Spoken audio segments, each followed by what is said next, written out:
19वीं सदी कोलकाता केंद्रित जन आंदोलन के जनक हरिचांद विश्वास ठाकुर, राष्ट्रपिता महात्मा ज्योतिबा फूले, जाति के जनक पतित पावन गुरुचांद विश्वास ठाकुर, विश्व रत्न डॉक्टर भीमराव अंबेडकर जी के शिक्षा, सम्मान और स्वाभिमान के लड़ाई का ही नतीजा है कि आज की पीढ़ी इतना सक्षम बन पाया है। हर घर में बच्चे बच्चियां आज पढ़ लिख रहे हैं, नौकरी कर रहे हैं, डिग्रियां हासिल कर रहे हैं, विभिन्न तरह के व्यवसाय कर रहे हैं, अपना सुखीमय जीवन बिता रहे हैं। परंतु आज का यही समृद्ध सुखी समाज फूले, पेरियार, गुरुचांद, बाबा साहब एवं उन सभी महापुरुषों के कृतित्व को, आदर्शों को, अवदानों को भुला चुका है, जिनके वजह से आज उनका जीवन सुखमय हुआ है। हम अपने अतीत और अपने भाग्य विधाताओं को मुख्यतः एक कारण से ही भुला चुके हैं या भूलने की ओर अग्रसर है, वह है अज्ञानता। हम पढ़ लिख तो गए हैं,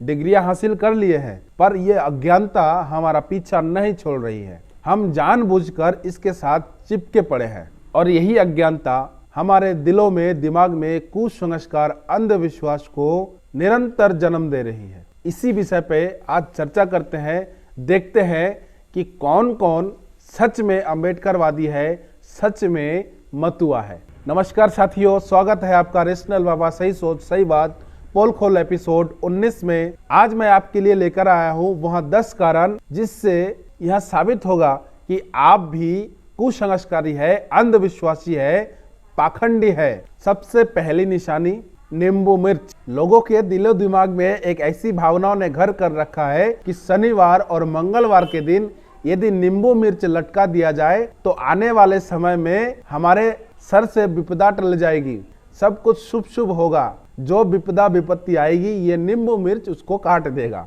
साथियों, इस नींबू मिर्च का प्रयोग केवल खाने में कीजिए, इससे कोई दोष बला नहीं टलती है। अगर यकीन नहीं आता है तो यही नींबू मिर्च आप अपने गले में लटकाइए और चोरी करिए। क्या पब्लिक के धुलाई से ये नींबू मिर्च आपको बचा पाएगा? दूसरा, छींक। मैंने अच्छे पढ़े लिखों को भी देखा है, कोई काम करते समय या कहीं जाते समय उनके साथ का या पड़ोस का कोई व्यक्ति छींक दे तो बड़ा बवाल कर लेते हैं। उनको लगता है कि वो जो काम करने जा रहे हैं वह अब बेकार हो गया, विफल हो जाएगा। अगर कभी आपके साथ ऐसा हुआ है तो कमेंट में जरूर बताएं। दरअसल छींक आना एक नैसर्गिक शारीरिक क्रिया है, इसके आने से कोई दोष नहीं होता है। तीसरा बहुत चर्चित है, बिल्ली का रास्ता काटना। शहर से लेकर गांव तक, अनपढ़ से पढ़े लिखे तक बिल्ली का रास्ता पार करना रास्ता काटना लगता है। यह भी कुसंस्कार का एक उत्कृष्ट नमूना है।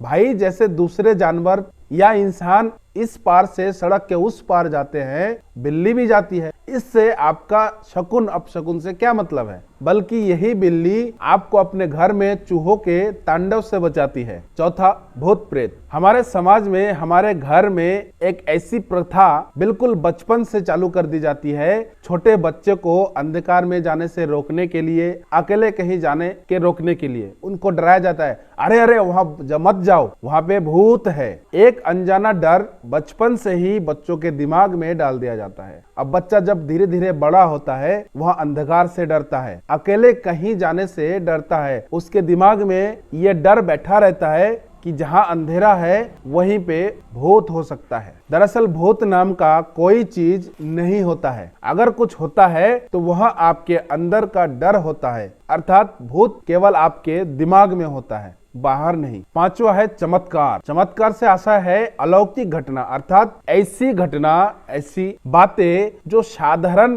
व्यक्ति के द्वारा ना तो किया जा सकता है ना सोचा समझा जा सकता है। अगर ऐसी घटना कहीं पे घटित हो जाए तो लोग उसकी भगवान की लीला, भगवान की शक्ति कह के भीड़ इकट्ठा कर लेते हैं। अगर कभी भी आपने ऐसा कुछ देखा या सुना है तो पहले उस घटना के घटने का कारण ढूंढिए। जैसे ही कारण आपको पता चलेगा, चमत्कार साथ ही साथ गायब हो जाएगा। छठा है वास्तु दोष। बड़ी अजीब विडंबना है। इसमें किसी मनुष्य को उसके दशा और दिशा को वर्णन किया जाता है और कहा जाता है कि तुम्हारा ये दिशा खराब है, इसके लिए तुम्हारा वो दशा खराब है, इस ऐसा करो, यहाँ पे धागा बांधो, यहाँ पे कुछ करो, सही हो जाएगा सब कुछ। वास्तु बताने वाले बोलते हैं कि सूरज पूर्व से उगता है और पश्चिम में छिपता है, जबकि ये झूठ है। सूरज अपने जगह पे स्थिर है, वो ना तो छुपता है ना उगता है। पृथ्वी जब घूम के उसके सामने जाती है तो सूरज उगता दिखाई देता है, परंतु वही पृथ्वी जब उसके पीछे पड़ जाती है तो अंधकार हो जाता है। और ये बात कह के वह आपका धन लूट लेता है। सातवां है कर्मकांडी गुरु और तांत्रिक। लोग इन बाबाओं के चक्कर में पड़ के अपना बच्चा, दूसरों का बच्चा भी बलि चढ़ा देते हैं। उनको इस चीज का लालच या डर दिखाया जाता है कि तुम ये काम करो, कल्याण हो जाएगा, तुमको अपार शक्ति मिलेगी। इस मोह में, इस झूठ तंत्र में फंसकर व्यक्ति अपने ही बच्चों का बलि चढ़ा देते हैं। मैं हाथ जोड़कर सबसे विनती करता हूँ, भाई साहब, किसी को मारने से किसी का भला नहीं होता है। अगर कोई यहाँ कह दे कि धागा बांधने से आपका कल्याण होगा, यज्ञ हवन करने से आपका कल्याण होगा, तो वह व्यक्ति अपने घर में नहीं करता है। यह सब आपको क्यों बताता है? सोचिए, अगर यज्ञ करने से, धागा बांधने से कल्याण होता है, प्रतिदिन काम ना करके आप यज्ञ हवन करते रहिए, कल्याण हो जाएगा आपका। आठवां है जादू टोना। जादू टोना एक बड़ा बोगस है। यह केवल कमजोर लोगों का मानसिक विकार ही है। यदि जादू टोना करके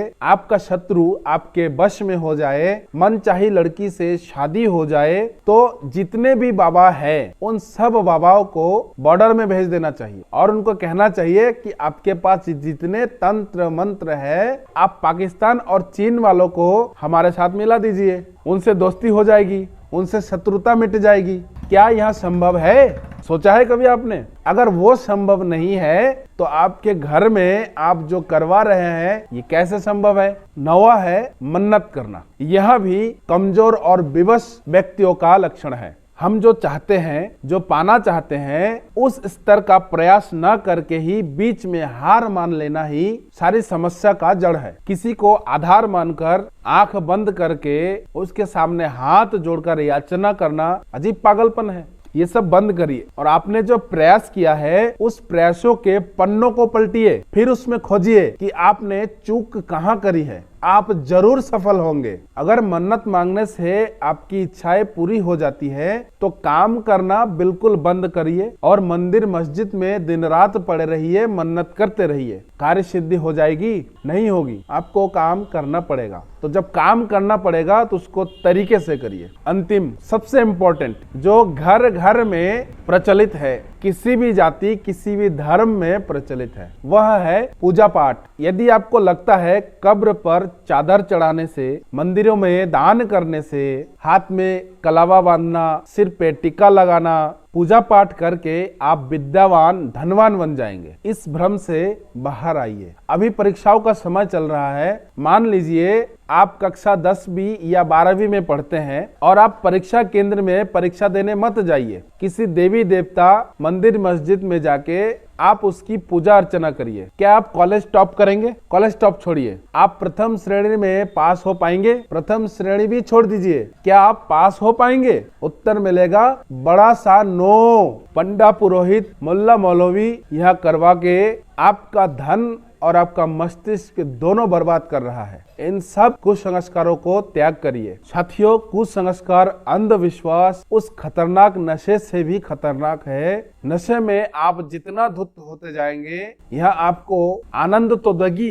परंतु आपके शरीर को खोखला कर देगी, जर्जर कर देगी। जब नशा कट जाएगा तो आप अपने पैरों पे सही ढंग से खड़ा भी नहीं रह पाएंगे। आपके शारीरिक और मानसिक स्थिति इतनी बिक चुकी होगी। मैंने अच्छे पढ़े लिखे को देखा है, वह आज भी गले में काला धागा बांधते हैं, उंगलियों पे अंगूठी पहनते हैं, काला पत्थर, नीला पत्थर, लाल पत्थर, विभिन्न तरह के ताबीज बांधते हैं। अगर ये आदत आपके अंदर है तो माफ कीजिए, आप अम्बेडकरवादी नहीं बन पाए हैं, आप मतुआ नहीं बन पाए हैं, क्योंकि अम्बेडकरवादी सोच और हरि गुरुचार ठाकुर के आदर्श इंसानों को कुसंस्कार से मुक्त करता है। पाखंडवाद और जाति भेद, छुआछूत प्रथा को जड़ से खत्म करने की बात करता है। आपने उस स्कूल में एडमिशन लिया है पर उसके नियम को फॉलो नहीं करते हैं। आशा करता हूँ इस वीडियो से आप सचेत हुए होंगे। यह वीडियो आपको कैसा लगा है कमेंट बॉक्स में जरूर बताइए। अंत तक बने रहने के लिए आप सभी का धन्यवाद। जय विज्ञान,